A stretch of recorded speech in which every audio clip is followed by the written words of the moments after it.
Andhra Pradesh intermediate ప్రథమ సంవత్సరం పద్య భాగంలో రెండవ పాఠం. ఈ పాఠం పేరు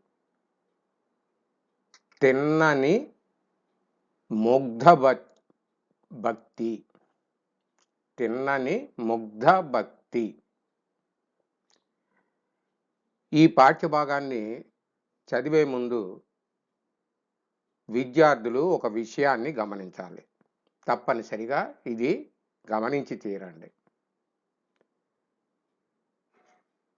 ఈ పాఠ్యభాగాన్ని దూర్జటి భక్తి పారవస్యంతో వ్రాసినటువంటి కావ్యం. దూర్జటి గొప్ప శివభక్తుడు. అందుచేత ఈ కావ్యంలో మనకి అతని భక్తి పారవస్యం కనిపిస్తుంది. భక్తి పారవస్యం ఉండడం మంచిదే. దేవుడు మనుషులందరికంటే జీవరాశులన్నిటికంటే గొప్పవాడు అనే విషయం అందరికీ తెలిసిన విషయమే. ఈ చరాచర సృష్టిని సృష్టించినటువంటి వాడు భగవంతుడే. అదే మన విశ్వాసం కూడా. అందుచేత భగవంతుని పట్ల కృతజ్ఞతతో, భక్తితో, విశ్వాసంతో ఉండడం ఎంత మాత్రం తప్పు కాదు. కానీ భక్తి మూఢభక్తిగా, మూర్ఖభక్తిగా పరిణమించి అనాగరిక చర్యలు అంటే బలులు ఇవ్వడము, ఇటువంటి అనాగరికమైనటువంటి చర్యలు చేయడానికి అవకాశం కల్పించడం ఎంత మాత్రమూ మంచిది కాదు. ఈ సృష్టి అంతా బాగుండాలని కోరుకునేవాడు భగవంతుడు. ఈ సృష్టిలో ప్రతి జీవరాశి హాయిగా, సౌఖ్యంగా, ఆనందంగా బ్రతకాలని నిత్యము దైవము ప్రయత్నిస్తూనే ఉంటుంది. దైవమే మనకి కావలసిన అన్ని సౌకర్యాలను కల్పిస్తుంటాడు. అటువంటి దైవానికి మనము తిరిగి ఇవ్వవలసింది కేవలము భక్తి, విశ్వాసము మాత్రమే. మనం మంచి నడవడికలో నడుచుకుంటూ సర్వ జీవరాశుల్ని సమదృష్టితో చూడగలగడమే మానవ జన్మకి సార్థక్యం. అంతేగాని మూఢభక్తితో బలులు ఇవ్వడము వంటి చర్యలు చేయడం మంచిది కాదు. మనం ఇటీవల కాలంలో కొన్ని విషయాలు కూడా వింటున్నాము, చూస్తున్నాము కూడా. కన్న పిల్లల్నే బలులు ఇచ్చేంత స్థాయికి మూర్ఖ భక్తి, మూఢత్వమైనటువంటి భక్తి కొందరిలో ప్రవేశిస్తుంది. వీటి వల్ల ఏదో తమకు అతీత శక్తులు వస్తాయని వారి భావన. కాబట్టి ఈ చర్యలకు పూనుకుంటున్నారు. దైవం ఎప్పుడూ కోరుకోదు. దైవం ఎప్పుడూ కూడా బలులు ఇవ్వమని కోరదు. హిందూ సాంప్రదాయంలోనే లేదా ఏ మతంలో అయినా సరే భగవంతుడు అనేవాడు అన్ని జీవరాశుల్లోనూ ఉన్నాడు. అటువంటప్పుడు ఒక జీవిని భగవంతునికి బలివ్వాలి అని ప్రయత్నించడం దేవుణ్ణి బలివ్వడమే అనే విషయాన్ని గ్రహించండి తప్పనిసరిగా. భక్తితో సమాజాన్ని బాగు చేయాలి. భక్తితో సమాజాన్ని పాడు చేసి దోచుకునే ప్రయత్నం చేయకూడదు. దురదృష్టవశాత్తు మనకు ఇటీవల కాలంలో కొన్ని చోట్ల దొంగ భక్తులు, దొంగ యోగులు, దొంగ సన్యాసులు, సన్నాసులు పుట్టుకొచ్చి ప్రజలలో ఉండేటువంటి కొంతమంది ప్రజల్లో ఉన్నటువంటి అమాయకత్వాన్ని ఆసరాగా తీసుకుని వారి పబ్బం గడుపుకుంటున్నారు. అటువంటి వారి ఉచ్చుల్లో పడి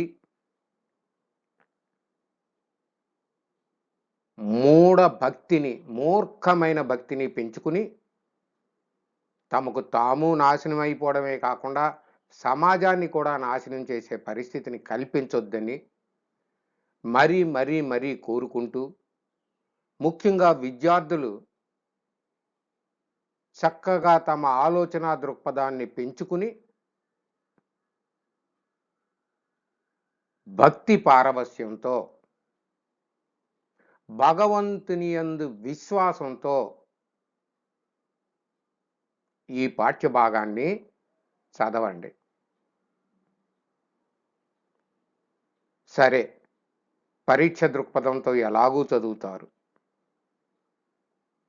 కానీ మంచి మనసుతో మూర్ఖమైన ఆలోచనలను వదిలి ఈ పాఠ్యభాగాన్ని ఆస్వాదిస్తూ చదువుతారని నమ్మికతో ఈ పాఠ్యభాగాన్ని చెప్పడానికి పూనుకుంటున్నాను. ఈ పాఠ్యభాగం పేరు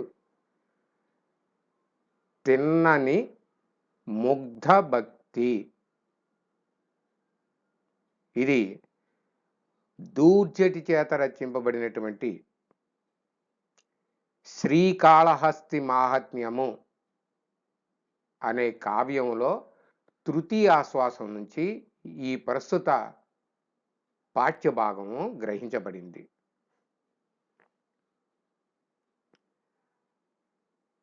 దూర్జటి 16వ శతాబ్దికి చెందినవాడు. హంపి విజయనగరాన్ని పరిపాలించిన శ్రీకృష్ణదేవరాయల అష్టదిగ్గజ కవుల్లో ఒకడు. దూర్జటి గొప్ప శివభక్తుడు. సంసార సుఖాలు అనుభవించిన తర్వాత భౌతిక సుఖాలపై విరక్తి చెందినవాడు.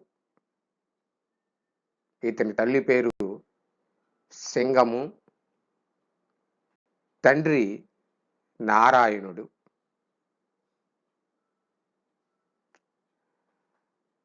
స్తుతమతి అయిన ఆంధ్రకవి దూర్జటి పల్కులకు ఎలా కలిగేనో అతులిత మాధురీ మహిమ అని శ్రీకృష్ణదేవరాయలచే ప్రశంసింపబడిన మహాకవి దూర్జటి.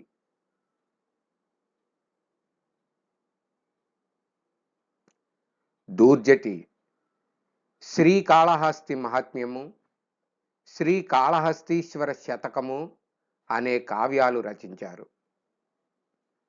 శ్రీకాళహస్తి మహాత్మ్యము అనే కావ్యాన్ని కాళహస్తీశ్వరునికి అంకితం చేశాడు. ఈ కావ్యం యొక్క మూల కథ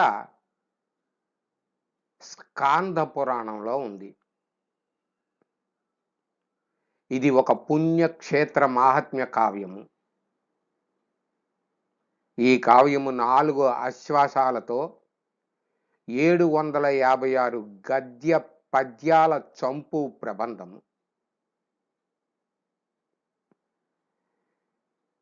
శ్రీకాళహస్తి అనే దాని అర్థం ఏంటో చూద్దాం. శ్రీ అంటే సాలిపొరుగు, కాళము అంటే పాము.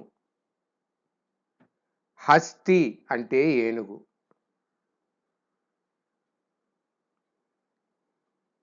శ్రీకాళహస్తి అంటే సాలెపురుగు, పాము, ఏనుగు. ఈ జంతువులు కూడా దైవము పట్ల ఎంత విశ్వాసంతో ఉన్నాయి అని చెప్పడం ఈ కావ్యం యొక్క ప్రత్యేకత. ప్రస్తుతం మనకున్నటువంటి శ్రీకాళహస్తి అనే పుణ్యక్షేత్రం ఇదే.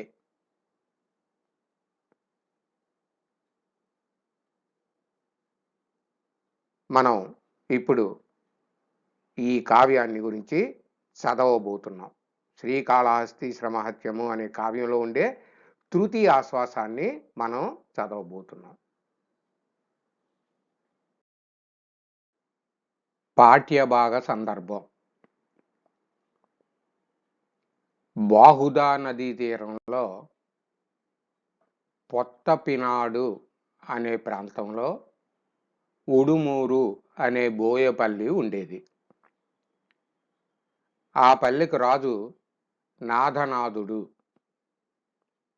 నాథనాథుని భార్య తందే. వీరిద్దరికీ జన్మించిన కొడుకే తిన్నడు. ఈ తిన్నడికి కన్నప్ప, మనం భక్త కన్నప్ప అంటాం, ఆ కన్నప్ప అనే పేరు కూడా ఉంది. తిన్నడు విలువిద్య నేర్చుకున్నాడు. ఒక రోజున తిన్నడు పరిజనులతో కలిసి అడవికి వేటకు వెళ్ళాడు. తిన్నడు వేటాడి అలిసిపోయి ఒక పొగడు చెట్టు క్రింద అడవిలో నిద్రపోయాడు. అప్పుడు అతనికి కలలో శివుడు జంగమ రూపంలో సాక్షాత్కరించాడు. ఈ సందర్భంలో ఈ పాఠ్యాంశము ప్రారంభమవుతుంది. ఇది పాఠ్యభాగ సందర్భం.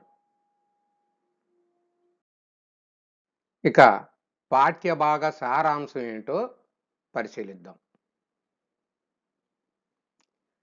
శరీరం నిండా విభూతి పూత,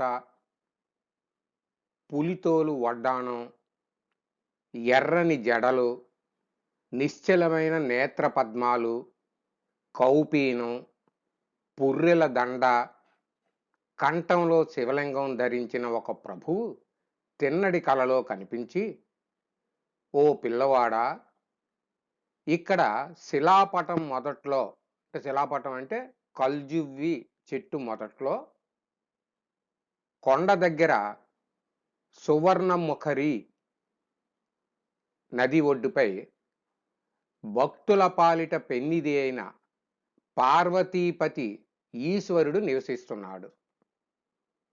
నువ్వు భక్తితో ఆ శివుణ్ణి సేవించు అని చెప్పి అదృశ్యమయ్యాడు. తిన్నడు ఆ ప్రభువు కోసం వెదుగుతూ ఆశ్చర్యపడ్డాడు. వేటగాండ్రు చేసే ధ్వనులకు తిన్నడికి మెలకువ వచ్చింది. ఇంతలో ఒక అడవి పంది వేటగాండ్ర వలలో చిక్కకుండా తప్పించుకుని పారిపోతూ ఉంది. దానిని కొట్టడానికి తిన్నడు దాని వెంట ధనుర్బాణాలు ధరించి వెళ్ళాడు. ఆ అడవి పంది పరుగు పెడుతూ ఒక శివలింగం వద్దకు వచ్చి మాయమైంది.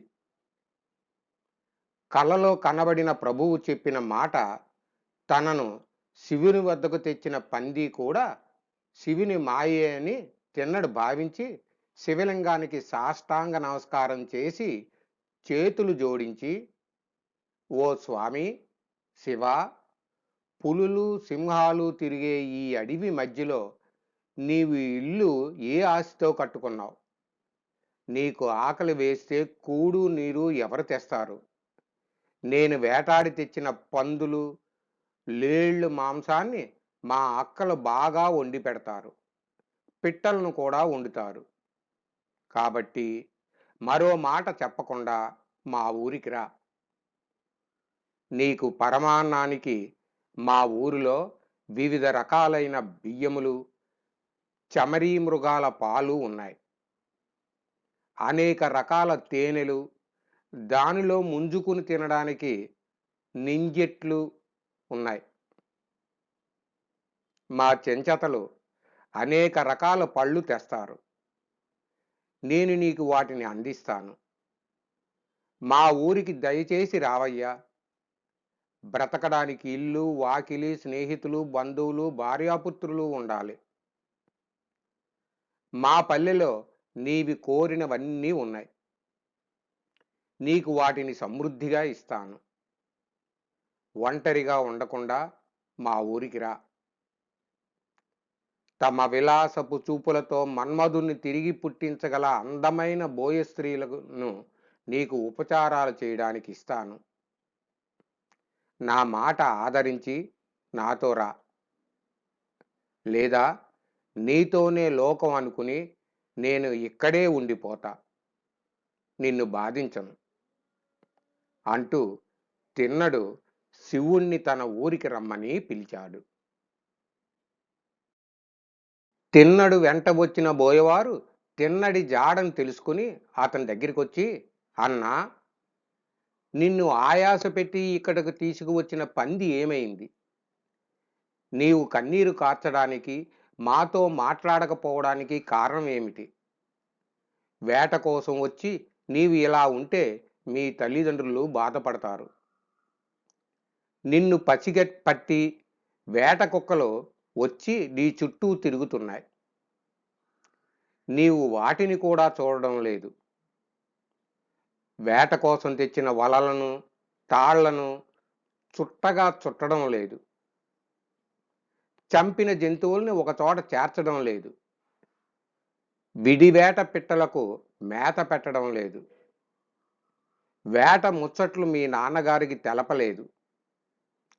నీవు ఎందుకు ఇలా ఉన్నావు? నిన్ను విడిచి మేము వెళ్ళడానికి మాకు మనసు రావడం లేదు. నీవు రాకుండా మేము పల్లెకు వెడితే మీ వారు మమ్మల్ని తిడతారు. మేము ఎంత చెప్పినా నువ్వు వినడం లేదు. కనీసం మా వైపు చూడడం లేదు. మేము ఈ విషయాన్ని ఎరుక రాజుగారికి చెబుతాం. మాకు సమాధానం చెప్పు అని తిన్నడి పాదాలు పట్టుకున్నారు. బోయలు చెప్పినది విని శివుడి యందు లగ్నమైన మనసు గల తిన్నడు చిరునవ్వు నవ్వుతూ బోయలతో ఇలా అన్నాడు. అన్నలారా, వాడకు కట్టిన దూలముల ఈ లింగముతో నా ప్రాణాలను లంకివేశాను. మీకు అంత తొందర ఎందుకు? మీరు పల్లెకు వెళ్ళండి. మీరు ఎంత బలవంతం చేసినా నేను కదలను. ఈ దేవుడి కోసమే ప్రాణాలు విడుస్తాను. ఇది నిజం, అబద్ధం కాదు అని చెప్పి తిరిగి శివధ్యానంలో మునిగిపోయాడు తిన్నడు. చేసేది ఏమీ లేక బోయలు అక్కడి నుండి వెళ్ళిపోయారు. మనం పాఠ్యభాగ సారాంశాన్ని చదివాం కాబట్టి ఈ పాఠ్యభాగంలో ముఖ్యమైనటువంటి పద్యాలు, వాటి యొక్క భావాలు మాత్రమే ఇస్తున్నాను. అంటే పరీక్షల్లో అడగదగ్గ పద్యాలు ఇవి. వీటికి పాదభంగం లేకుండా పూరించి భావం రాయమని చెప్పి అడుగుతారు. కాబట్టి ఆ ముఖ్యమైన పద్యాలే ఇక్కడ చెప్తున్నాను, గమనించండి. అన్ని పద్యాలు చెప్పడం లేదు. ఇందులో 11వ పద్యం ముఖ్యమైన పద్యాల్లో ఓ పద్యం. ఆ పద్యం ఏంటి చూద్దాం. ఓ సామి, ఇటువంటి కొండదరిలో నొంటిం పులులు సింగముల్ గాసింబెట్టెడి కుట్ర నట్టడివిలో కల్జువి క్రీనేడ ఏ ఆశంగట్టితి వేటిగడ్డనిలు. నీ వాకొన్నచో కూడు నీళ్లు ఏ సుట్టంబులు తెచ్చిపెట్టెదరు. నీకిందేటికి లింగమా, నీకిందేటికి లింగమా. ఓ సామి, ఇటువంటి కొండదరిలో నొంటిం పులులు సింగముల్ గాసింబెట్టెడి కుట్ర నట్టడివిలో కల్జువి క్రీనేడ ఏ ఆశంగట్టితి వేటిగడ్డ నిలు. నీ వాకున్నచో కూడు నీళ్లు ఏ చుట్టంబులు తెచ్చిపెట్టెదురు. నీకిందేటికే లింగమా. ఇది పద్యం. ఈ పద్యం యొక్క భావం చూద్దాం. ఓ స్వామి, ఇటువంటి కొండ చర్యలో ఒంటరిగా పులులు సింహాలు బాధ పెట్టే ఈ భయంకరమైన అడవిలో కల్జువ్వి చెట్టు క్రింద నీడలో ఏటి ఒడ్డున ఏ ఆశతో ఇల్లు కట్టుకున్నావు? నీకు ఆకలేస్తే ఏ చుట్టములు నీకు అన్నపానాలు తెచ్చిపెడతారు? ఓ లుంగమ్మ, నీకు ఇక్కడ ఏమి పని? ఇది ఈ పద్యం యొక్క భావం. 16వ పద్యం. ఇది కూడా ముఖ్యమైన పద్యాల్లో ఒక పద్యం. ఆ పద్యం చదువుతున్నాను.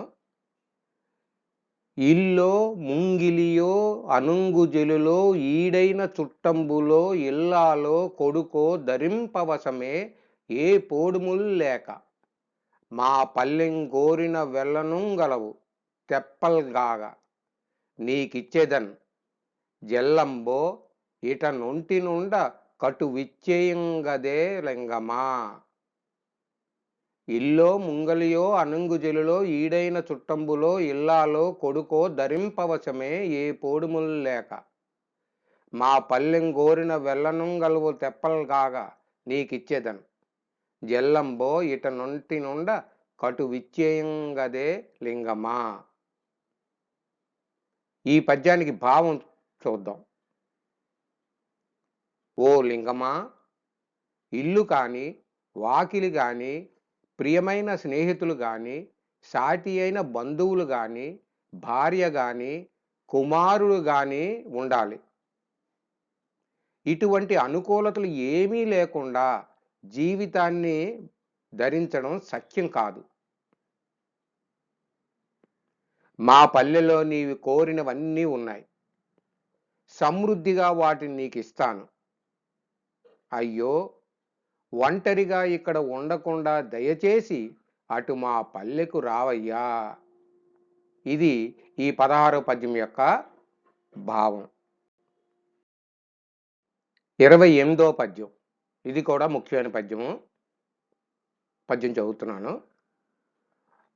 నాకు జుట్టము తల్లిదండ్రులు చెలుల్నాదుండు నీ దైవమే మీకిచ్చో పని లేదు కస్తిపడగా మీ పల్లెకం పొందు కారాకూరంబులు చేసినన్ గదలి నేరా ఇచ్చటం ప్రాణముల్ పోకార్తుందుది నాదు వేల్పునకై బొంకన్ నిజము బింతయున్. నాకున్ జుట్టము తల్లిదండ్రులు చెలుల్నాదుండు నీ దైవమే మీకిచ్చో పని లేదు కస్తిపడగా మీ పల్లెకం పొందు కారాకూరంబులు చేసినన్ కదిలి నేరాన్ ఇచ్చటం ప్రాణముల్ పోకార్తుందుది నాదు వేల్పునకై బొంకన్ నిజము ఇంతయున్. ఇది పద్యం. ఈ పద్యం యొక్క భావం. నాకు బంధువు తల్లిదండ్రులు స్నేహితులు ప్రభువు ఈ దేవుడే. మీరు ఇక్కడ బాధపడవలసిన పని లేదు. మీ పల్లెకు వెళ్ళండి. మీరు రమ్మని నన్ను నిర్బంధం చేసినా నేను కదిలి రాను. ఇక్కడే నా దేవుడి కోసం ప్రాణములు పోగొట్టుకుంటాను. నేను అసత్యము చెప్పను. ఇదంతా నిజము అని ఈ పద్యం యొక్క భావం. వ్యాసరూప సమాధాన ప్రశ్నలు. వీటిని ముందుగా నోట్స్గా తయారు చేసి ఆ తర్వాత పాఠం చెప్తున్నాను. కాబట్టి వీటిని డౌన్లోడ్ చేసుకుని నోట్స్గా కూడా చదువుకోండి. ఇందులో మొట్టమొదటి ప్రశ్న, తిన్నడు శివుణ్ణి తన ఊరికి రమ్మని పిలిచిన తీరును తెలపండి. ఇది 1వ వ్యాసరూప సమాధాన ప్రశ్న. దీని సమాధానం ఏంటో పరిశీలిద్దాం. తిన్నడు శివుణ్ణి తన ఊరికి రమ్మని పిలిచిన విధం. తిన్నడు శివలింగమును చూచి తన ఊరికి రమ్మని ఈ విధంగా పిలిచాడు. ఓ సామి, ఒంటరిగా ఇటువంటి కొండ చర్యల్లో పులులు సింహాలు బాధించే భయంకరమైన అడవిలో శిలావటము క్రింద నీడలో ఏటి గట్టున ఏ ఆశతో ఇల్లు కట్టుకున్నావు? నీకు ఆకలి వేస్తే ఏ బంధువులు నీకు అన్నపానాలు తెచ్చిపెడతారు? నీకు ఇక్కడ ఏం పని ఉంది? ఓ లింగమా, నేను కొండలలో అడవులలో తిరిగి బలిసిన లేళ్లను పందులను వేటాడి తీసుకువస్తాను. మా పెద్దక్క చిన్నక్క వాటి మాంసాన్ని కమ్మగా వండి పెడతారు. పిట్టలను కూడా అలాగే వండి పెడతారు. నీవు కూడా ఇక్కడ ఉండవచ్చు. మరో మాట చెప్పకుండా నాతో మా ఊరు ఉడుమూరుకు రా. నా మాటను మన్నించు. మా ఊర్లో నీకు పరమాన్నం వండి పెట్టడానికి నివ్వరి బియ్యము, ఒడిపిళ్ళు, గునుకుప్రాలు, చెమరీ మృగాల పాలు ఉన్నాయి. నీవు తినడానికి పుట్టతేనె, పెరతేనె, పుట్టజున్ను, తొర్రతేనె ఉన్నాయి. ఆ తేనెలో ముంచుకుని తినడానికి నింజెట్లు ఉన్నాయి.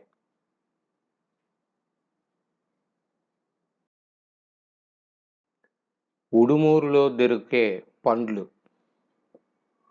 మా చెంచతలు నేరేడు పండ్లు, నెలయూటి పండ్లు, కొండ మామిడి పండ్లు, దొండ పండ్లు, పాల పండ్లు, నెమ్మి పండ్లు, బరివంక పండ్లు, చిటిముటి పండ్లు, కలివె పండ్లు, తొడివెంద పండ్లు, తుమ్మికి పండ్లు, జాన పండ్లు, గంగరేణు పండ్లు, వెలగ పండ్లు, పుల్ల వెలగ పండ్లు, మోవి పండ్లు, అంకెన పండ్లు, బలుసు పండ్లు, బీర పండ్లు, పిచ్చుక బీర పండ్లు, కొమ్మి పండ్లు, ఈత పండ్లు, కొంజి పండ్లు, మేడి పండ్లు తీసుకువస్తారు.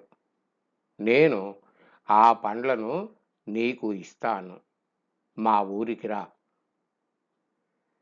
జీవితానికి అవసరమైనవి. ఓ లింగమా, ఇల్లు వాకిలి ప్రియ స్నేహితులు సరి అయిన చుట్టాలు భార్య కొడుకు అనేవారు లేకుండా జీవించడం సత్యం కాదు. మా ఊర్లో నువ్వు కోరినవన్నీ ఉన్నాయి. నీకు కావలసినవన్నీ ఇస్తాను. నీవు ఇక్కడ ఒంటరిగా ఉండవద్దు. దయచేసి మా ఊరికి రా. సేవ చేయడానికి బోయ స్త్రీలు: ఓ లింగమా, శివుడి చురుకు చూపులతో కాలిపోయిన మన్మధుణ్ణి సైతము తమ విలాస చూపులతో తిరిగి పుట్టించగల అందమైన బోయ స్త్రీలు నీకు ఉపచారాలు చేయడానికి మా ఊర్లో ఉన్నారు. వారిని నీకు ఇస్తాను. మా ఊరికి రా. తిన్నడి నిశ్చయవచనం: ఓ లింగమా, నీవు నా మాటను ఆదరించినట్లయితే నాతో రా. నువ్వు రాకపోతే నిన్ను విడిచి నేను వెళ్ళను. ఇక్కడే ఉంటూ ఎప్పటికైనా నీ దయను పొందుతాను. నీ ఇష్టం వచ్చినప్పుడే నీ మౌనాన్ని విడిచి నాతో మాట్లాడు అని శివుణ్ణి తన ఊరికి రమ్మని తిన్నడు ప్రాధేయపడ్డాడు. ఇక రెండవ ప్రశ్న: తిన్నని చూసి బోయలు ఏ విధంగా దుఃఖించారు? తిన్నడు అడవి పందిని తరుముతూ వచ్చి శివలింగాన్ని చూసి అక్కడే ఉండిపోయాడు. తిన్ననితో వేటకు వచ్చిన బోయలు తిన్నని వెదుగుతూ వచ్చి తిన్నడిని చూసి ఇలా దుఃఖించారు: అన్నా, నిన్ను శ్రమ పెట్టి ఇక్కడికి తీసుకువచ్చిన పంది ఏమైంది? ఎక్కడికి పోయింది? మమ్మల్ని చూసి కూడా నువ్వు ఎందుకు ఆదరంగా చూడడం లేదు? నీవు కన్నీరు కార్చడానికి మాతో మాట్లాడకపోవడానికి గల కారణమేమిటి? వేట కోసం వచ్చి నీవు ఇలా ఉంటే నీ తల్లిదండ్రులు బాధపడతారు. నీ గాలికి పసిపెట్టి వేట కుక్కలు ఒళ్ళు విరుచుకుంటూ మేము వాటి మెడత్రాళ్ళను బిగించి పట్టుకున్నా ఆగకుండా నీ చుట్టూ చేరి గునుస్తున్నాయి. వాటిని నువ్వు ఎందుకు చూడడం లేదు? వలలను, తెరలను, పోగులను చుట్టి కట్టలేదు. విడివేట పిట్టలకు మేత పెట్టలేదు. చెంచులు ఎవరికీ సేద తీరలేదు. చంపిన జంతువుల మాంసం చెడిపోకుండా ఏర్పాటు చేయలేదు. కుక్కలు, సివంగులు, జింకలు మేత మేయడం లేదు. కాట్రేనికి బలి ఇచ్చి సేవించలేదు. వేట ముచ్చట్లను మీ తండ్రికి చెప్పడానికి ఎవరినీ పంపలేదు. నీవు ఎందుకు నిశ్చేష్టుడివై ఇలా ఉన్నావు? విషయం మాకు చెప్పి నీవు మా దుఃఖాన్ని పోగొట్టు. నిన్ను విడిచి వెళ్ళడానికి మా మనసు కొంచెం కూడా ఒప్పుకోవడం లేదు. నువ్వు లేకుండా మేము ఊరికి వెడితే మీ తోబుట్టువులు, తల్లిదండ్రులు, స్నేహితులు ఏకమై మీరందరూ వచ్చారు, మరి మా తిన్నడేడి అని అడిగితే మా ప్రాణాలు పోతాయి. నువ్వు మాతో వచ్చి మాకు పేరు ప్రతిష్టలు తీసుకునిరా. మేము ఎంత ఆరాటపడినా నీవు మా వైపు ఎందుకు చూడడం లేదు? ఈ విషయాన్నంతా వెరుకురాజుకు చెప్పడానికి ఊరికి వెడతాము. కాబట్టి నువ్వు మాకు చెప్పవలసింది చెప్పి మమ్మల్ని పంపించు అని బోయవారు తిన్నని పాదాలు పట్టుకున్నారు. ఈ విధంగా బోయలు తిన్నను చూసి దుఃఖించారు.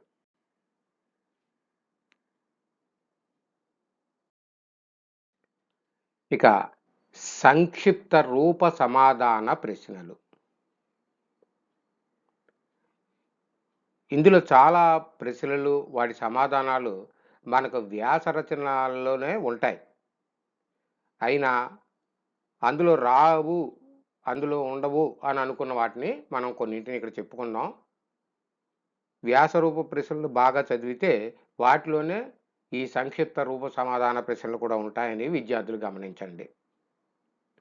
ఈ సంక్షిప్త రూప సమాధాన ప్రశ్నలో మొదటిది, దూర్జటి కవి గురించిన విశేషాలు ఏమిటి? దూర్జటి కవి తల్లి సింగమ, తండ్రి నారాయణుడు. గురువు మహాదేశిక సార్వభౌముడు. ఇక్కడ దూర్జటి అంటే శివుడు అని అర్థం. దూర్జటి 16వ శతాబ్దంలో విజయనగరాన్ని పాలించిన శ్రీకృష్ణదేవరాయల అష్టదిగ్గజ కవుల్లో ఒకడు. దూర్జటి కవిత్వాన్ని స్తుతమతి అయిన ఆంధ్రకవి దూర్జటి పల్కులకు ఏల కల్గెనో అతులిత మాధురీ మహిమ అని శ్రీకృష్ణదేవరాయలు ప్రశంసించాడు. దూర్జటి సంసార సుఖాలు అనుభవించిన తర్వాత భౌతిక సుఖాలపై విరక్తి చెందినట్లు మనకు తెలుస్తోంది. దూర్జటి గొప్ప శివభక్తుడు. దూర్జటి శ్రీకాళహస్తి మహాత్మ్యము, శ్రీకాళహస్తీశ్వర శతకము అనేటువంటి వాటిని రచించాడు. శ్రీకాళహస్తి మహాత్మ్యాన్ని కాళహస్తీశ్వరునికే అంకితం ఇచ్చాడు. ఈ గ్రంథం 4 ఆశ్వాసాల చంపు గ్రంథం. దీని మూల కథ స్కాంద పురాణంలో ఉంది.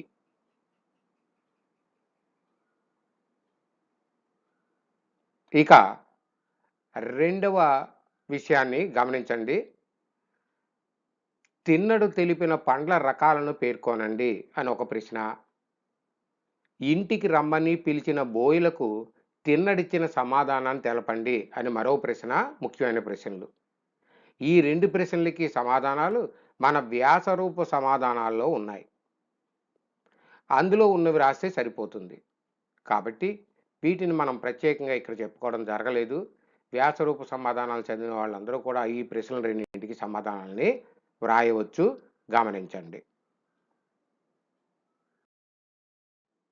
ఇక ఏకవాక్య లేదా ఏకపద రూప సమాధాన ప్రశ్నలు ఇవి ఎలా ఉంటాయో ముఖ్యమైనవేంటో మనం చెప్పుకుంటున్నాం. 1. దూర్జటి అనగా అర్థం ఏమిటి? దూర్జటి అంటే శివుడు. 2. తిన్నని గ్రామం పేరు ఏమిటి? తిన్నని గ్రామం పేరు ఉడుమూరు. 3. ఈశ్వరుని మూడవ కంటికి దగ్ధమైంది ఎవరు? ఈశ్వరుని యొక్క మూడవ కంటికి దగ్ధమైన వాడు మన్మధుడు. 4. దూర్జటి రచించిన శతకము పేరేమిటి? దూర్జటి రచించిన శతకము శ్రీకాళహస్తీశ్వర శతకము. శ్రీకాళహస్తి మహాత్మ్యము అనేది కావ్యము, శ్రీకాళహస్తీశ్వర శతకము అనేది శతకము. ఇది జాగ్రత్తగా గుర్తుపెట్టుకోండి. 5వ ప్రశ్న, శ్రీకాళహస్తి మహాత్మ్యము అనే కావ్యానికి మూలమేమిటి? శ్రీకాళహస్తి మహాత్మ్యము అనే కావ్యానికి మూలం స్కాంద పురాణము. 6వ ప్రశ్న, కాళము అంటే అర్థం ఏమిటి? కాళము అంటే పాము. ఇవి మనకి ఏకవాక్యాలు ఇదే ఏకపద రూప సమాధానాల ప్రశ్నలో ముఖ్యమైన ప్రశ్నలు. ఇంకా ఏవొచ్చినా మనం పాఠ్య భాగంలో చదివినప్పుడు అందులో నుంచి ఈ ఏకవాక్య సమాధానాలు చెప్పవచ్చు. కాబట్టి ముఖ్యం ఇవి అనే ఉద్దేశం చేత మనం వీటినే చెప్పుకోవడం ఇక్కడ జరిగింది. ఇక సందర్భ సహిత వాక్యాలు ఇవి కూడా ముఖ్యమైన వాటిని ఇక్కడ మనం చెప్పుకోవడం జరుగుతుంది. పరీక్ష దృక్పథంతో ముఖ్యము అది ఇక్కడ గమనించండి. 1. మనమున ఆశ్చర్యరస నిమగ్నుండగుచున్. ఈ వాక్యానికి ఎలా రాయాలి సమాధానం చూద్దాం. కవి పరిచయం. ఈ వాక్యము దూర్జటి రచించిన శ్రీకాళహస్తి మహాత్మ్యము కావ్యములోని తృతీయ ఆశ్వాసం నుండి గ్రహించినటువంటి తిన్నని ముగ్ధ భక్తి అనే పద్య భాగంలో ఉంది. సందర్భం. ఒక ప్రభువు తిన్నడి కలలో కనబడి తిన్నడితో, ఓ బాలక, ఇక్కడ శిలావట మూలంలో కొండ దగ్గర స్వర్ణముఖరి నదీ తీరంలో ఈశ్వరుడున్నాడు, అతన్ని భక్తితో నీవు సేవించు అని చెప్పి అంతర్ధానమయ్యాడు. తిన్నడు నిద్ర నుండి లేచి 4 వైపులా ఆ ప్రభువు కోసం వెతుకుతూ తన మనస్సులో ఆశ్చర్యంలో మునిగిపోయాడని కవి చెప్పిన సందర్భంలో ఉంది. ఈ వాక్యం యొక్క అర్థం మనస్సులో ఆశ్చర్య రసంలో మునిగిపోయాడు. మనమున ఆశ్చర్యరస నిమగ్నుండగుచున్ అనే వాక్యానికి అర్థం ఇది. వ్యాఖ్య. కలలో కనబడిన ప్రభువు ఒక్కసారిగా అదృశ్యం కాగానే తిన్నడు అదిరిపడి అతడి కోసం వెదుగుతూ అతడు కనబడకపోవడంతో ఆశ్చర్యపడ్డాడు. ఇది 1వ సందర్భ సహిత వాక్య. అంటే ఈ సందర్భ సహిత వ్యాఖ్యల్లో మనం కవి పరిచయం రాయాలి, సందర్భం రాయాలి, ఆ తర్వాత ఆ వాక్యం యొక్క అర్థం రాయాలి, ఆ తర్వాత వ్యాఖ్యానం కూడా రాయాల్సి ఉంటుంది. మనం ఆ విధంగానే ఈ సందర్భ సహిత వాక్య యొక్క సమాధానాన్ని చెప్పడం జరిగింది. ఇంకా మిగతావి ఎలా ఉన్నాయో కూడా పరిశీలించి చూద్దాం. 2వ సందర్భ సహిత వాక్య, కూడు నీళ్లు ఏ సుట్టంబులు తెచ్చి పెట్టెదరు. ఈ వాక్యము కవి పరిచయం. ఈ వాక్యము దూర్జటి రచించిన శ్రీకాళహస్తి మహాత్మ్యము కావ్యములోని తృతీయాశ్వాసము నుండి గ్రహించిన తిన్నని ముగ్ధ భక్తి అనే పద్యభాగంలోనిది. సందర్భం. ఒక అడవి పంది వేటగాండ్రు నుండి తప్పించుకుని పారిపోతుండగా దానిని కొట్టడానికి తిన్నడు ధనుర్బాణాలతో దాని వెంట పడ్డాడు. ఆ పంది తిన్నని తిన్నగా ఒక శివలింగం ఉన్న చోటు వరకు తీసుకువెళ్ళి అక్కడ మాయమైంది. శివలింగం అడవిలో ఒంటరిగా ఉండడం చూసిన తిన్నడు బాధపడ్డాడు. ఆ లింగానికి ఆకలి వేస్తే ఆ అడవిలో కూడు నీరు తెచ్చిపెట్టే బంధువులు ఎవ్వరూ ఉండరని బాధపడి ఆ శివలింగంతో తిన్నడు అనిన సందర్భంలోనిది ఈ వాక్యం. ఈ వాక్యం యొక్క అర్థం ఏమిటో చూద్దాం. అన్నము నీరు ఏ బంధువులు తెచ్చి పెడతారు? వ్యాఖ్య: ఈశ్వరుడు పులులు సింహాలు తిరిగే భయంకరమైన అడవి మధ్యలో కల్జువ్వి చెట్టు క్రింద ఇల్లు కట్టుకోవడం సరికాదని, ఆ లింగానికి ఆకలి వేస్తే అన్నపానాలు తెచ్చే బంధువులు ఎవరూ ఆ అడవిలో ఉండరని తిన్నడు శివలింగంతో చెప్పాడు. ఇది రెండో సందర్భ వాక్య. మూడవ సందర్భ సహిత వాక్య ఏంటో చూద్దాం. తల్లియు తండ్రియున్ ఉన్నారు గరే ఉల్లంబులోన్. మళ్ళా చెప్తున్నాను. తల్లియు తండ్రియున్నరు గరే ఉల్లంబులో. కవి పరిచయం. ఈ వాక్యము దూర్జటి రచించిన శ్రీకాళహస్తి మహాత్మ్యము కావ్యములోని తృతీయాశ్వాసం నుండి గ్రహించిన తిన్నని ముగ్ధభక్తి అనే పద్యభాగంలోనిది. సందర్భం: తిన్నడు అడవి పందిని తరుముతూ వచ్చి శివలింగాన్ని చూశాడు. ఆ శివలింగాన్ని తన ఊరికి రమ్మని, ఒకవేళ రాకపోతే తాను కూడా శివుడి దగ్గరే ఉండిపోతానని చెప్పి అక్కడే ఉండిపోయాడు. తిన్నడి వెంట వచ్చిన బోయలు తిన్నడిని కలుసుకుని, వేట కోసం వచ్చి నువ్వు ఇక్కడే ఉండిపోతే నీ తల్లిదండ్రులు మనసులో బాధపడతారని చెప్పే సందర్భంలోనిది ఈ వాక్యం. ఈ వాక్యం యొక్క అర్థం ఏంటో చూద్దాం. తల్లిదండ్రులు మనస్సులో బాధపడతారు. వ్యాఖ్య: తిన్నడిని కలిసిన బోయలు నువ్వు కన్నీరు కార్చడానికి, తమ మాటలకు జవాబులు చెప్పకపోవడానికి కారణమేమిటని అడిగారు. వేట కోసం వచ్చిన తిన్నడు తిరిగి ఇంటికి రాకపోతే అతని తల్లిదండ్రులు బాధపడతారని గుర్తు చేశారు. ఇది ఈ సందర్భ సహిత వాక్యకి రాయవలసినటువంటి సమాధానం. ఇక నాలుగో సందర్భ సహిత వాక్య. వాడగట్టిన దూలంబై లంకెనుండ చేసితి. ఈ వాక్యం దూర్జటి రచించిన శ్రీకాళహస్తి మహాత్మ్యము కావ్యములోని తృతీయాశ్వాసం నుండి గ్రహించిన తిన్నని ముగ్ధభక్తి అనే పద్యభాగంలోనిది. సందర్భం: తిన్నడి వెంట వచ్చిన బోయలు తిన్నడిని కలిసి తమతో పాటు తమ పల్లెకి రమ్మని పట్టుపట్టారు. అప్పుడు తిన్నడు బోయలతో తిరిగి తాను ఇంటికి రానని, వాడకు కట్టిన దూలములా తాను బ్రతికినంత కాలము ఈ శివలింగముతోనే ఉంటానని చెప్పే సందర్భంలోనిది. అర్థం: వాడకు దూలాన్ని కట్టినట్లుగా తన ప్రాణాన్ని శివలింగంతో ముడిపెట్టాను. వ్యాఖ్య: వాడకు కట్టిన దూలము వాడ ఎటు వెళితే అటే వెళుతుంది. తిన్నడు కూడా తన ప్రాణాన్ని వాడ కట్టిన దూలములా శివలింగానికి లంకి వేశాడు. అందువల్ల శివలింగం ఉన్న చోటే తిన్నడు ఉంటాడని భావం. ఇది నాలుగో సందర్భ సహిత వాక్య. ఇవి ముఖ్యమైనటువంటి సందర్భ సహిత వాక్యాలు మాత్రమే చెప్పడం జరిగింది. ఇంకా చాలా ఉండొచ్చు. పరీక్ష దృక్పథంతో ఇవి బాగా చదవండి.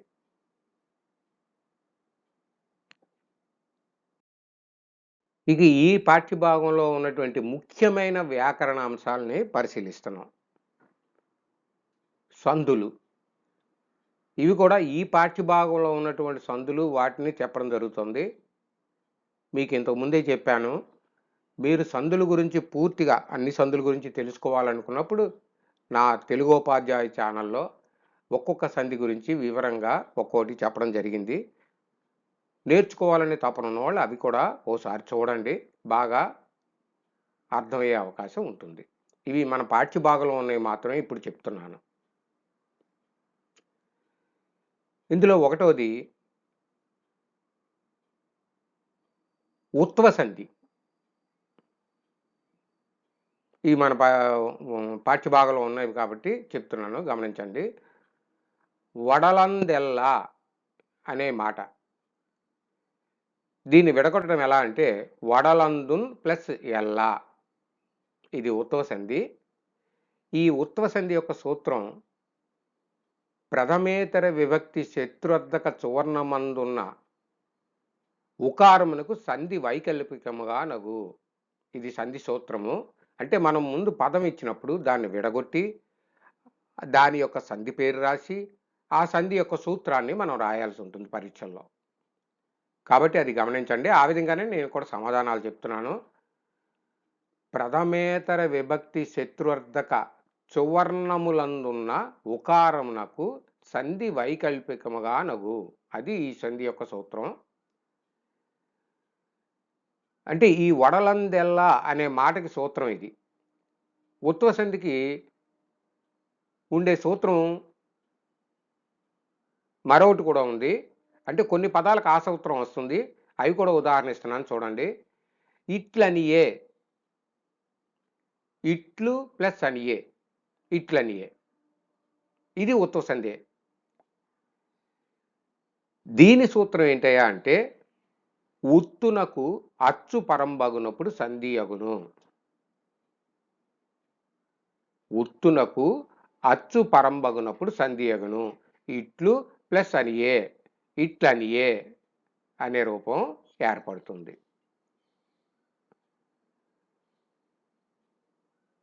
మూడవది అచ్చైనా, అచ్చు ప్లస్ అయినా, అచ్చైనా, దీనికి కూడా ఉత్తునకు అచ్చు పరంబగునప్పుడు సంధి అగును అనే సూత్రమే. అలాగే జపమొప్పున్, జపము ప్లస్ ఒప్పున్, దీనికి కూడా ఉత్తునకు అచ్చు పరంబగునప్పుడు సంధి అగును అని సూత్రం. ఒక్క వడలందెల్లా అనేది మాత్రమే దాని సూత్రం మారింది. అది గమనించండి. మిగతా ఇప్పుడు నేను చెప్తున్న వాటన్నిటికి కూడా ఉత్వ సంధికి ఒకటే సూత్రం ఉంటుంది. నీవాకున్నచో, నీవు ప్లస్ ఆకున్నచో, దీనికి కూడా ఉత్తునకు అచ్చు పరంబగునప్పుడు సంధి అగును అనేటువంటి సూత్రమే వస్తుంది. మన పరీక్ష దృక్పథంతో ఈ పదాలని జాగ్రత్తగా గమనించండి. మరొక సంధి గసడ దవాదేశ సంధి.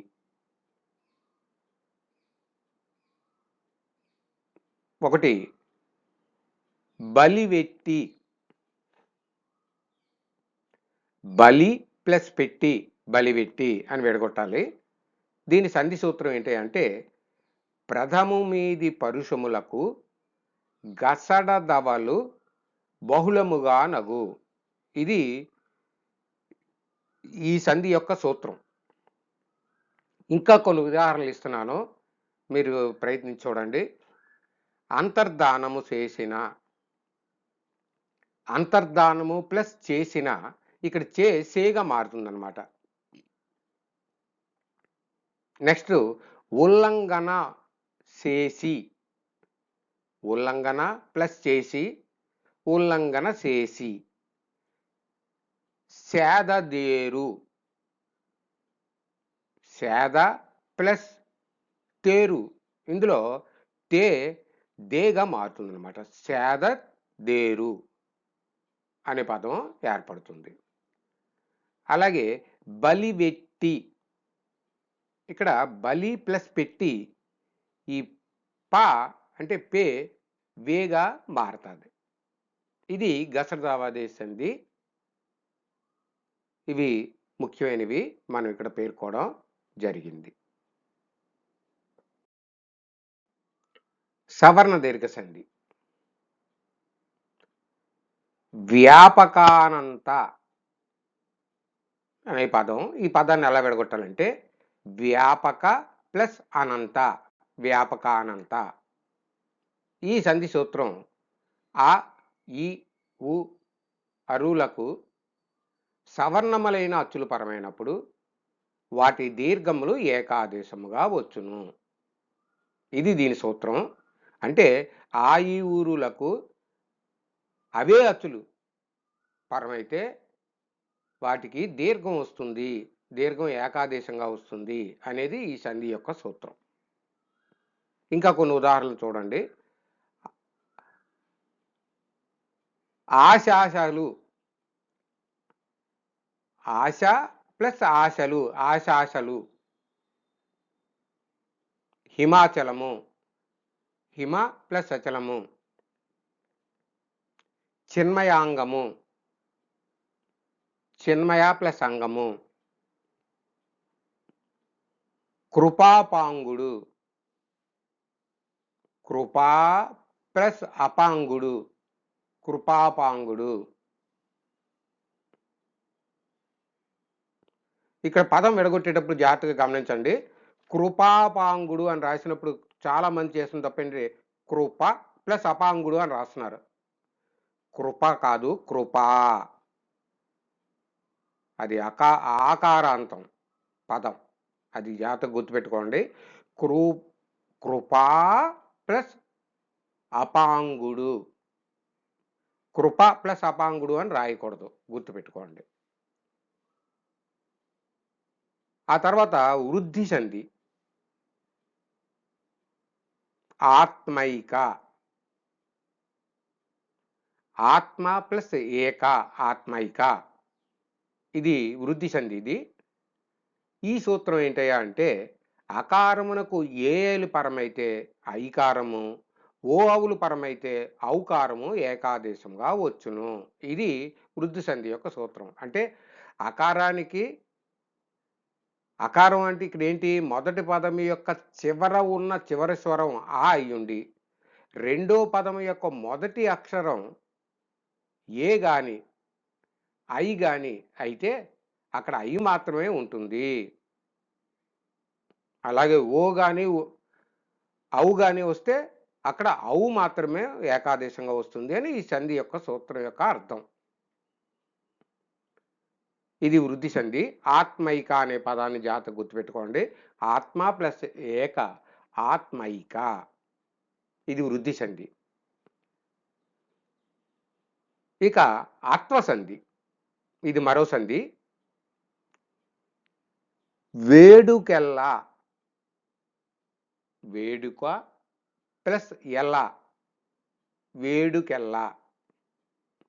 ఈ సంధి సూత్రం ఏంటి అంటే, అత్తునకు సంధి బహుళముగా నగు.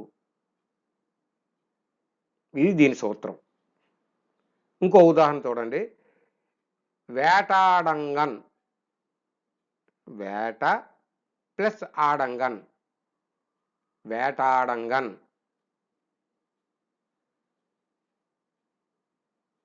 ఇవి కొన్ని ఉదాహరణలు చెప్పుకుంటున్నాం. తర్వాత సరళాదేశ సంధి. దీనికే ధృత ప్రకృతిక సంధి అని కూడా ఉంది పేరు. ఉదాహరణ చూడండి. చేరబోయి, చేర తర్వాత కరసంలో ఉంటుంది, అది చూడండి. చేరబోయి. ఈ పదాన్ని మనం విడగొట్టినప్పుడు చేరన్ ప్లస్ పోయి అని విడగొట్టాలి.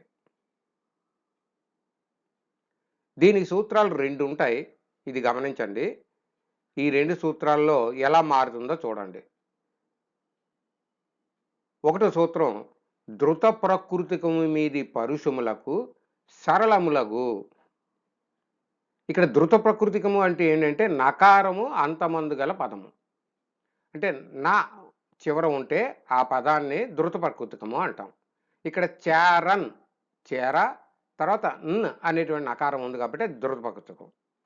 ఆ ధృత ప్రకృతికం తర్వాత అంటే రెండో పదం యొక్క మొదటి అక్షరం కానీ పరుషం అయితే అది సరళంగా మారిపోతుంది. కచడి తప్పలు పరుషాలు, గజడ దెబ్బలు సరళాలు. ఇక్కడ కచడి తప్పల్లో పా, పోయిలో పా ఉంది కాబట్టి అది పరుషం. ఆ పరుషం సరళంగా మారిపోతుంది కాబట్టి గజడ దెబ్బలో బా అనేటువంటిది పాకి బా, కాబట్టి ఏమవుతుంది, పోయి కాస్త బోయిగా మారిపోతుంది. అంటే బో అవుతుంది అన్నమాట. ఇక్కడతో పూర్తి అవ్వలేదు ఈ పదం. చేరన్ బోయి అనే రూపం వచ్చింది. అప్పుడు ఇంకో సూత్రంతో అది చేర అరసున్నా బోయి అనేటువంటి రూపం ఏర్పడుతుంది. ఈ రెండో సూత్రం ఏంటంటే, ఆదేశ సరళములకు ముందున్న ధృతమునకు బిందు సంశ్లేషలు విభాషణగు. ఆదేశ సరళం అంటే సరళము ఆదేశంగా వచ్చిన సరళం. అంటే ఏమైంది ఇక్కడ? పో అనేది పోయి, బో అనేటువంటి పరుషం పోయి, పో అనే సరళం వచ్చింది. ఇది ఆదేశంగా వచ్చింది. అలా ఆదేశంగా సరళం వస్తే దాని ముందుగానే ధృతం ఉంటే, అంటే నకారం ఉంటే అది బిందువుగా కానీ, అంటే పూర్ణానుస్వరంగా కానీ, సంశ్లేషగా కానీ మారిపోతుంది అని దీని అర్థం. సరే, ఈ సంశ్లేషలు, బిందువులు ఇవన్నీ కూడా మనం పూర్తిగా సందులు పూర్తిగా నేర్చుకునే ప్రయత్నం చేద్దాం. ప్రస్తుతానికి ఇది సరిపోతుంది, ఇంత సరిపోతుంది అనే ఉద్దేశం చేత ఇంతవరకే మనం చెప్పుకోవడం జరుగుతుంది. అప్పుడు ఏమైందంటే చేరన్ బోయిలో నకారం పోయి అది అరసున్నాగా మారి చేరబోయి అనే రూపాన్ని పొందుతుంది. అలాగే రెండో ఉదాహరణ చూడండి. గాసింబెట్టి. గాసిం తర్వాత ఏమిటండి? సి తర్వాత సున్నా ఉంది. గాసింబెట్టి అంటే పూర్ణానుస్వారం ఉంది. దీన్ని విడగొట్టేటప్పుడు కూడా మనం గాసిన్ ప్లస్ పెట్టి, ఇది కూడా ఈ రెండు సూత్రాలతోనే గాసింబెట్టి అనే రూపం ఏర్పడుతుంది. అంటే ఇక్కడ మొదటి పదంలో ఏమైంది? నకారము అరసున్నాగా మారింది. ఇక్కడ నకారం పూర్తి సున్నాగా మారుతుంది. మరో ఉదాహరణ ఇస్తున్నాను చూడండి. మిమ్ము గూడి. మిమ్ము అరసన్న ఉండి గూడి అని ఉంది. ఇది కూడా విడగొట్టేటప్పుడు మిమ్మున్ ప్లస్ కూడి, మిమ్ముగూడి అనే రూపం ఏర్పడుతుంది. ఇది సరళాదేశ సంధి. ఇక గుణసంధి. కంచుకోదంచిత అనే మాట ఉంది. ఇది గుణసంధి కాబట్టి ఆ పదాన్ని ఇక్కడ మనం ఇచ్చుకుంటున్నాం. విడగొట్టడం ఎలాగంటే కంచుక ప్లస్ ఉదంచిత, కంచుకోదంచిత ఇది రూపం. దీని సూత్రం ఏంటి అంటే ఆకారానికి ఈ ఊరులు పరమైనప్పుడు వానికి క్రమంగా ఏ ఓ అర్ అనేవి ఏకాదేశమగును. కాబట్టి ఈ సూత్రం ద్వారా కంచుక ఉదంచిత రూపం కంచుకోదంచిత అనే రూపంగా మార్పు చెందింది. ఆ తర్వాత ఇత్వ సంధి. ఈ ఇత్వ సంధి ఉదాహరణ చూడండి. అదేమి, అది ప్లస్ ఏమి. దీని సంధి సూత్రం ఏంటి అంటే ఏమ్యాదులందలి ఇత్తునకు సంధి వైకల్పికముగా నగు. ఏమ్యాదులందలి ఇత్తునకు సంధి వైకల్పికముగా నగు. మరో ఉదాహరణ కూడా చూడండి. ఆనతీక.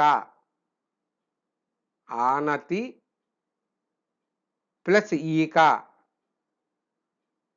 ఆనతీక అనే రూపం ఏర్పడుతుంది. ఈ సందులు జాగ్రత్తగా గమనించండి. మీకు కొన్ని సందేహాలు వస్తాయి గ్యారంటీగా. ఈ సందేహాలు ఇవన్నీ కూడా ఇక్కడ చెప్పాలంటే సమయం సరిపోదు. అంచేత వీటి కోసం, ఈ సందుల కోసం ప్రత్యేకంగా చేయడం జరిగింది కాబట్టి అక్కడ ఈ సందుల్ని అంటే ఈ ఛానల్లోనే ఈ సందుల గురించి విడివిడిగా చెప్పడం జరిగింది కాబట్టి అక్కడ ఈ సందుల గురించి పూర్తిగా తెలుసుకోవడానికి ప్రయత్నం చేయండి. బాగా అర్థమవుతాయి. అంటే ఇక్కడ మీకు అన్నీ వివరించి చెప్పలేకపోతున్నాను. ముఖ్యంగా ఏమి ఆదులు అంటే అసలు ఏంటి? ఏమి ఆదులు అంటే వైకల్పికం అంటే ఏమిటి? ఇత్తు అంటే ఏమిటి? అసలు అత్తు అంటే ఏమిటి? ఇవన్నీ కూడా మీకు తెలియాలంటే మనం అక్కడ సందుల్లో పూర్తిగా తెలుసుకోవడం మంచిది. సమయం ఉంటే తప్పనిసరిగా వాటిని కూడా చూడండి. మంచి పరిజ్ఞానాన్ని పొందవచ్చు.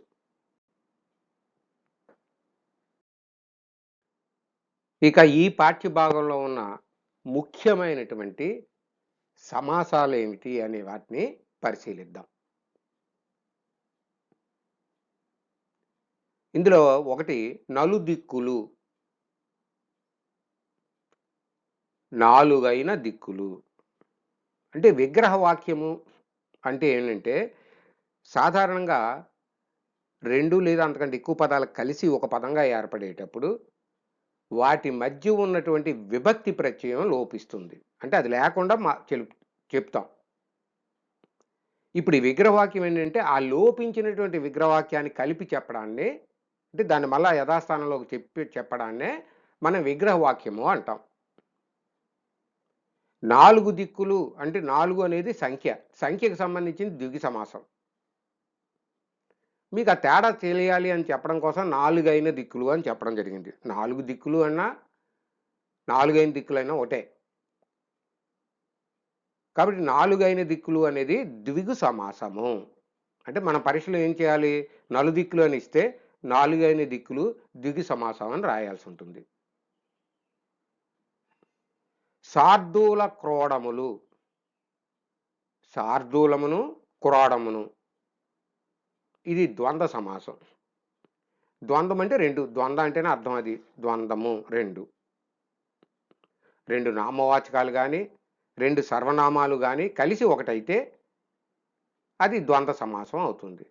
శార్దూల క్రోడములు, శార్దూలము క్రోడము 2 కలిసి శార్దూల క్రోడములు అనే రూపం ఏర్పడుతుంది. ఇక్కడ చాలామంది చిన్న తప్పు చేస్తున్నారు, జాగ్రత్తగా గమనించండి. అంటే ఉదాహరణకి భార్యాభర్తలు అనే పదం ఇచ్చారనుకోండి. భార్యాభర్తలు అని ఇచ్చినప్పుడు భార్యయును భర్తయును ఇద్దరు కలిస్తే బహువచనం అవుతుంది. అప్పుడు భార్యాభర్తలు అవుతుంది. కానీ ఇక్కడ కొంతమంది చేస్తున్న తప్పు ఏంటంటే పొరపాటు అది. ఏంటంటే భార్య భర్తలు అంటే భార్యను భర్తలను అని విగ్రహవాక్యం చెప్తున్నారు. అది పొరపాటునే చెప్తున్నారు, నాకు తెలిసి. అది భార్యయును భర్తలను కాదు, భర్తను. ఇక్కడ మీకు అర్థమే తెలిసిపోతుంది కదా. భార్యయును భర్తలను అంటే భార్య అనేక మంది భర్తలు అని అర్థం వచ్చేస్తుంది. అక్కడ బహువచనం వాడకూడదు. బహువచనం ఎక్కడ వాడాలి? పదాన్ని కలిపిన తర్వాత బహువచనం వస్తుంది. భార్యాభర్తలు అనే రూపం అక్కడ ఏర్పడుతుంది. కానీ విగ్రహవాక్యంలో బహువచనం ఉండదు. భార్య భార్యయును భర్తయును అని చెప్పాలి. సో ద్వంద్వ సమాసాన్ని రాసేటప్పుడు ఈ విషయాన్ని కాస్త జాగ్రత్తగా పట్టించుకోండి. ఇక మూడవది మహాలింగము. దీని విగ్రహవాక్యం ఏంటంటే గొప్పదైన లింగము. ఈ గొప్పదైన లింగం అనేది విశేషణ పూర్వపద కర్మధారయ సమాసం. విశేషణము మనం ఇంగ్లీష్లో యాడ్జెక్టివ్ అని అంటాం చూసారా, ఆ యాడ్జెక్టివ్ అన్నమాట తెలుగులో విశేషణం. అంటే విశేషణం అంటే గుణం, గుణాన్ని తెలిపేది. ఇక్కడ లింగము ఎలాంటిది? గొప్పది. అంటే గొప్పది అనే గుణాన్ని చెప్తుంది కాబట్టి ఇక్కడ ఇది ఆ గొప్పది అనేది ముందుందా వెనకుందా? ముందుంది కాబట్టి పూర్వపద కర్మధారయ సమాసము. విశేషణ పూర్వపద కర్మధారయ సమాసం. ఇక నాలుగవది వేట కుక్కలు. వేట కుక్కలు అనేటప్పటికీ ఈ వేట కొరకు వాడేటువంటి కుక్కలు ఇవి. ఇక్కడ మన మాటలోనే వాడేస్తున్నాం కదా, వేట కొరకు. ఇక్కడ కొరకు అనే మాట వాడుతున్నాం. కొరకు అనేది విభక్తి ప్రత్యయాల్లో చతుర్థులు ఉంటాయి. మీకు విభక్తి ప్రత్యయాల గురించి మొదటి పాఠంలో ఒకసారి చెప్పాలని ప్రయత్నం చేశాను. అవి మీకు వచ్చు అనే ఉద్దేశం చేత మామూలుగా చదివి వినిపించేశాను. ఇప్పుడు కూడా మరలా ఒకసారి చదివి వినిపిస్తాను, గుర్తుపెట్టి కూడా ప్రయత్నించండి. డుమువులు ప్రథమా విభక్తి, నిన్ నున్ లన్ గూర్చి గురించి ద్వితీయ విభక్తి, చేతంచే తోడంతో తృతీయ విభక్తి, కొరకున్ కై చతుర్థి విభక్తి, వలనన్ కంటెన్ పట్టి పంచమీ విభక్తి, కిన్ కున్ యొక్క లోన్ లోపలన్ షష్ఠీ విభక్తి, అందున్నన్ సప్తమీ విభక్తి, ఓ ఓయి ఓరి ఓసి సంబోధన ప్రథమా విభక్తి. ఇవి మనకిప్పుడు గుర్తుండాలి. ఇవన్నీ కూడా ప్రతి దానికి మనకు అవసరం ఉంటాయి కాబట్టి, ప్రతి సమాసానికి అవసరం ఉంటాయి కాబట్టి, ఇవి బాగా గుర్తుపెట్టుకోవాలి. ఇవి కాకుండా కూడా కొన్ని సమాసాలుంటాయి. కాబట్టి ముఖ్యంగా వీటి మీద ఎక్కువగా ఆధారపడి ఉంటాయి కాబట్టి, వీటిని జాగ్రత్తగా గుర్తుపెట్టుకుంటే సమాసాలు రాయడం పెద్ద కష్టం అనిపించదు. ఇక్కడ వేట కొరకు కుక్కలు, కొరకు అనే మాటను వాడుతున్నాం. వేట కొరకు కుక్కలు, కొరకొనకాయ చతుర్థి విభక్తి లేదు కాబట్టి, ఇది చతుర్థి తత్పురుష సమాసం. నెక్స్ట్ ఐదోది తల్లిదండ్రులు. ఇందాక చెప్పిన చూసానండి, తల్లియు తండ్రియు. అంతేగాని తల్లియు తండ్రులు అనకూడదు. ఇది ద్వంద్వ సమాసం. మృగశ్రేణి. శ్రేణి అంటే సమూహం కదండి. మృగముల యొక్క శ్రేణి. యొక్క అనేది మన విభక్తిలో షష్ఠిలో ఉంటుంది. కిన్కుని యొక్క లోపల షష్ఠి విభక్తి కదా. కాబట్టి ఇక్కడ షష్ఠి తత్పురుష సమాసం. ఆనంద బాష్పములు. ఆనందం వలన వచ్చేటువంటి బాష్పాలు. కాబట్టి ఇక్కడే ఉంది వలన కంటేని బట్టి పంచమి కాబట్టి ఇది పంచమి తత్పురుష సమాసం. ఇగురు బోండ్లు. ఇగురు అంటే చిగురు. ఇగురు బోండ్లు అంటే చిగురు వంటి శరీరాలు కలవారు. ఇక్కడ వంటి అనేది పోలిక వస్తుంది. కాకపోతే ఇక్కడ కలవారు ఎవరు? స్త్రీలు. చిగురు వంటి శరీరము కలిగినటువంటి వారు స్త్రీలు అని సమాధానం అంటే చెప్పబడుతుంది కాబట్టి అది బహువ్రీహి సమాసం. ఆ తర్వాత తోబుట్టువులు. తోబుట్టువులు అంటే ఏంటి? మన తోడబుట్టిన వారు అనే కదా అర్థం. కాబట్టి తోడ పుట్టినవారు, తోడను పుట్టినవారు. ఇక్కడ నిన్ను నన్ను గూర్చి గురించి ద్వితీయ విభక్తి కాబట్టి ఇది ద్వితీయ తత్పురుష సమాసం.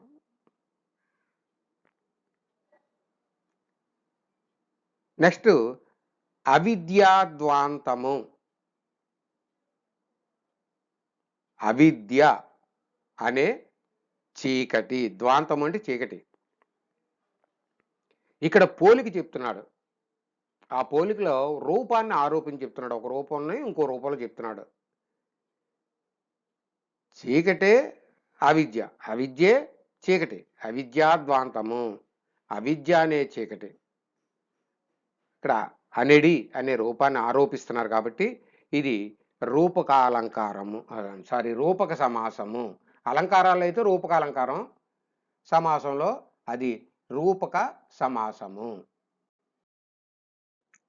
11వది శైలసుతాపతి.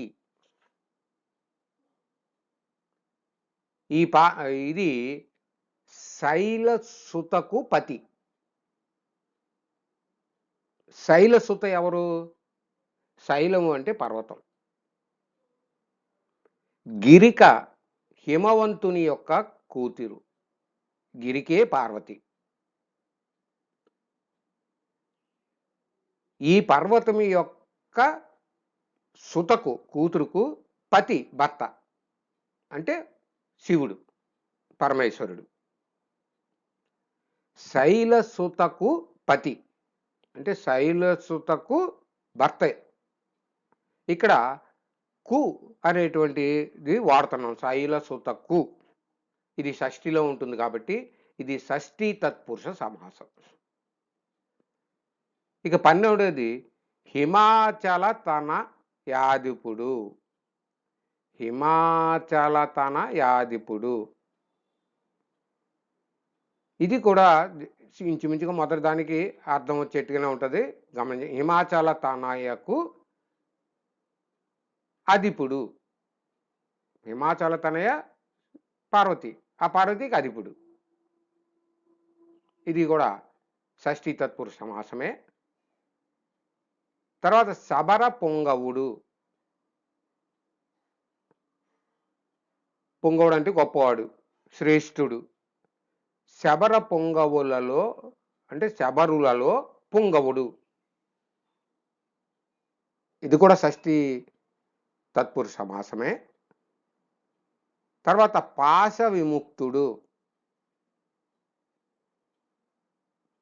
పాశము నుండి విముక్తుడు.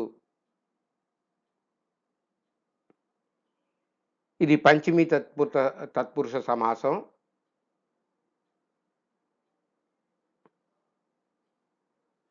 తర్వాత వనచరులు, వనము నందు సంచరించేవారు అంటే చరించేవారు. అందునన్ సప్తమి కాబట్టి ఇది సప్తమి తత్పురుష సమాసం. గళదేశ స్థాణువు, గళం అంటే కంఠం, కంఠమునందు స్థాణువు సప్తమి తత్పురుష సమాసం. అదృశ్యము, దృశ్యము కానిది నైతత్పురుష సమాసం.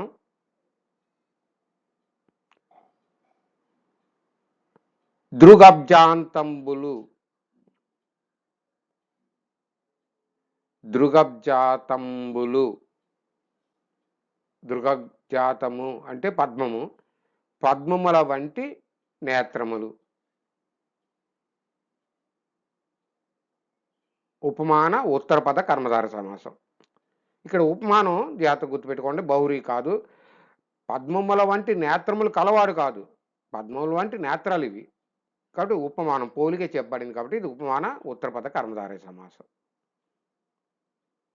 బహువ్రీహి అనేటప్పటికీ ఎవరు ఏమిటి అని ప్రశ్నిస్తే సమాధానం రావాలి. ముక్కంటి అని ఉందనుకోండి, 3 కన్నులు గలవాడు ఎవరు ప్రశ్నించాం కదా, ప్రశ్నిస్తే సమాధానం ఉండాలి. సమాధానం ఏంటి? శివుడు. సమాధానం ఉంది కాబట్టి ఇది బహువ్రీహి సమాసం. అలా కాకుండా సమాధానం రాకపోతే అంటే ముక్కన్ను అని ఉందనుకోండి, 3వ కన్ను, ఈ 3వ కన్ను ఒకటిదే అని చెప్పట్లా, ఎవరిదన్నా కావచ్చు. అప్పుడు ఇది బహువ్రీహి సమాసం అవదు, అది పోలికే అవుతుంది. ఇది మన జాతకు గుర్తుపెట్టుకోవాలి. ముకుళిత హస్తుడు, ముడవబడిన హస్తములు కలవాడు బహువ్రీహి సమాసం. నేరేడు పండ్లు, నేరేడు అని పేరు కలిగిన పండ్లు, ఇక్కడ పేరుని చెప్తుంది కాబట్టి ఇది సంభావన పూర్వపద కర్మధారయ సమాసం. ఇలా ఈ పాఠ్యభాగంలో ఉన్నటువంటి ముఖ్యమైన వ్యాకరణ కారణాల్లో వ్యాకరణ కార్యాల్లో సందులు సమాసాలు కొన్నింటిని మనం చెప్పుకోవడం జరిగింది. పరీక్ష దృక్పథంతో ఇవి సరిపోతాయనే ఉద్దేశం చేత ఇంత మాత్రమే చెప్పడం జరిగింది. ఇంకా చాలా ఉన్నాయి, చదవగలిగితే మిగతావి కూడా చదివితే చాలా మంచిది. ఇవి కనీసం చదవడానికి ప్రయత్నం చేయండి. సరే, ఈ పాఠ్యభాగం మనం ఇంతటితో పూర్తి చేస్తున్నాం. మీకు ముందు చెప్పాను, మరొక్కసారి తిరిగి మళ్ళా విన్నపం. భక్తి ఎప్పుడూ కూడా ముగ్ధమైన భక్తి, పారవస్యపు భక్తి ఉండాలి. అంతేగాని మూఢ భక్తి అనేది ఉండకూడదు, మూర్ఖ భక్తి ఉండకూడదు. ఇవి తనకి సమాజానికి కూడా నష్టాన్ని వాటిల్లింపజేసే అవకాశం ఉంటుంది. భక్తిని మానవ శ్రేయస్సుకు ఉపకరించాలి. మానవ శ్రేయస్సులో తన శ్రేయస్సును కూడా కోరుకుంటూ భక్తి పారవేశాన్ని పొందాలని కోరుకుంటూ ఈ పాఠ్యభాగాన్ని పూర్తి చేయడం జరుగుతోంది.